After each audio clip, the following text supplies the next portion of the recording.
ജുബൈർ ഭായ് എയർപോർട്ടൊക്കെ പൂട്ടിയിരിക്കണം കാലിക്കറ്റ് കൊച്ചിയിലൊക്കെ ഇന്ത്യയിലെ എയർപോർട്ട് പൂട്ടി എന്ന് പറഞ്ഞിട്ട് ന്യൂസ് ഉണ്ടായിരുന്നു.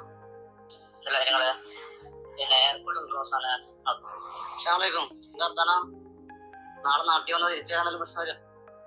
പ്രിയമുള്ള പ്രവാസി സുഹൃത്തുക്കളെ, ജുബൈർ ആണ് റോളക്സ് ട്രാവൽസ്. 2025 മെയ് 9 ഏറ്റവും ലേറ്റസ്റ്റ് ആയ ട്രാവൽ അപ്ഡേറ്റുമായാണ് നിങ്ങളുടെ മുന്നിൽ വീഡിയോയിൽ വന്നിട്ടുള്ളത്.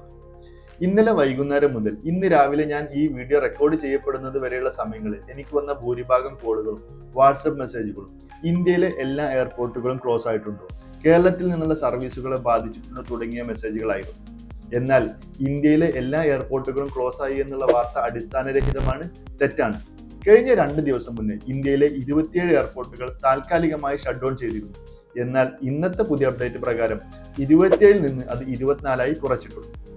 നിങ്ങൾ ഓൺലൈനിൽ നിന്ന് ടിക്കറ്റ് എടുത്തവരാണെങ്കിൽ നിങ്ങൾക്ക് നിങ്ങളുടെ ഫ്ലൈറ്റ് ഡിലേ, ക്യാൻസലേഷൻ തുടങ്ങിയ മെസ്സേജുകൾ ഇമെയിൽ ആയിട്ട് നിങ്ങൾക്ക് നോട്ടിഫിക്കേഷൻ ലഭിക്കും. നിങ്ങൾ ട്രാവൽ ഏജന്റുമാരിൽ നിന്നാണ് ടിക്കറ്റ് എടുത്തതെങ്കിൽ നിങ്ങൾക്ക് യാതൊരു ടെൻഷനും വേണ്ട. നിങ്ങളുടെ ഫ്ലൈറ്റ് പ്രീപോൺ, പോസ്റ്റ്പോൺ, ഡിലേ തുടങ്ങിയ കാര്യങ്ങൾ അവർ തന്നെ നോക്കി നിങ്ങളെ അറിയിക്കും. കൂടാതെ തന്നെ ബ്യൂറോ ഓഫ് സിവിൽ ഏവിയേഷൻ സെക്യൂരിറ്റിയുടെ പുതിയ അപ്ഡേറ്റ് പ്രകാരം നിലയിൽ എയർപോർട്ടുകളിൽ കർശന പരിശോധന നടക്കുന്നുണ്ട്. അതുകൊണ്ട് തന്നെ നിങ്ങളുടെ ഫ്ലൈറ്റിന്റെ സമയത്തിന്റെ 3 മണിക്കൂർ മുന്നെയെങ്കിലും എയർപോർട്ടിൽ എത്താൻ ശ്രമിക്കുക. തുടർന്നും ട്രാവൽ സംബന്ധമായ ലേറ്റസ്റ്റ് അപ്ഡേറ്റുകളുമായി ഞാൻ വരും. Follow me. ജയ് ഹിന്ദ്.